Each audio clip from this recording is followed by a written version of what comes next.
The adjective bad art is problematic because it brings up the idea of bad art versus good art, and I prefer to talk about bad art versus important art.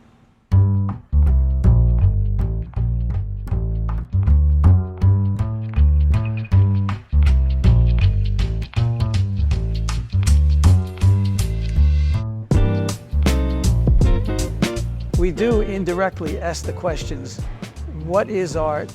And the fact that we're a museum asks the question, what is important art? And who gets to decide what's important art? I'm Michael Frank. I'm the curator-in-chief of the Museum of Bad Art. I'm Louise Reilly Sacco. I'm the permanent acting interim executive director of the Museum of Bad Art.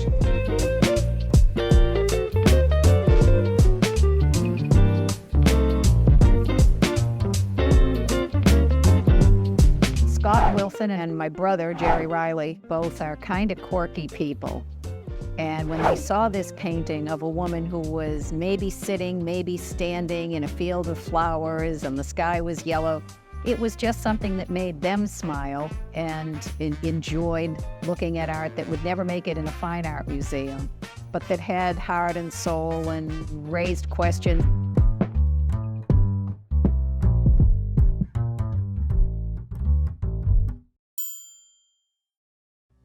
We started in my brother's basement, Jerry Reilly's basement, in a small house in West Roxbury. The owner of the Dedham Community Theater was a friend of a friend, and he gave us his basement space. We were there for many years. The Somerville Theater, another old movie theater, gave us their basement.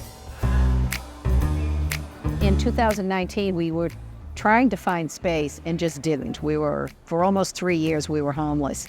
And through some City of Boston economic development people, got connected here to the Dorchester Brewing Company.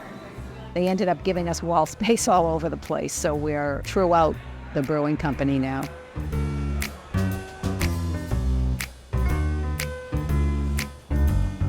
I don't remember how I heard of the museum, but as soon as I was aware of it, I thought it was pretty interesting. And I donated a number of paintings that I had collected from yard sales. The conceit of the museum is that we take pieces that either come from yard sales or thrift stores and present them in a formal way, the way any traditional museum would present them. This painting was a gift. That person thought it was kind of a funny painting and gave it to his friend as a gift. At one point, one of the families went to Italy on vacation and came across this image in the Sistine Chapel. This is a copy of one of the 300 images in the Sistine Chapel painted by Michelangelo. Here, in this case, the artist did a pretty good job of copying the image, but added his own details, such as the eyeball spewing some sort of slime. We have a number of images of presidents. There's a photograph of John Kennedy on his sailboat. You can actually see that he's dripped some ice cream onto his shirt. But by eliminating the background information and focusing on his face, the artist probably created the most repugnant image of one of the most photogenic leaders that the world has ever known.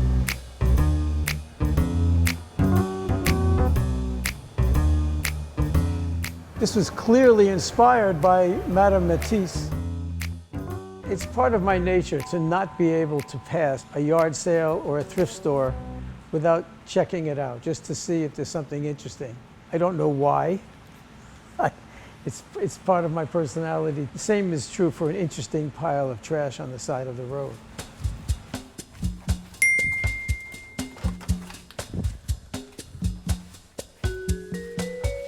We have upwards of 900 pieces in the collection. Clowns are like low-hanging fruit. This is something I bought this winter in a flea market. This is Thomas Edison, and this is Henry Ford. And here's a bird feeding two babies. This is baby Aladdin. This is called Stealth. I think it was Stealth Victory. Oh, actually, it goes this way. Let's see what's here. Never shared this one. Actually, I don't remember where this came from. If my fellow curators from the MFA could see this place, they would be appalled.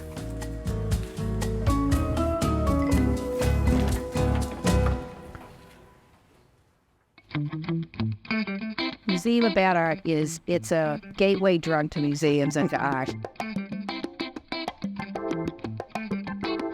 We relieve people of feeling somehow that they're missing something. When the people look at our collection, they really don't have to think that they're missing anything. I think I can tell pretty quickly whether the artist had some purpose. The artist was trying to make some sort of an artistic statement. We don't say negative things about the art or the artist. Our stated goal is to collect, exhibit, and celebrate this art that would be appreciated nowhere else.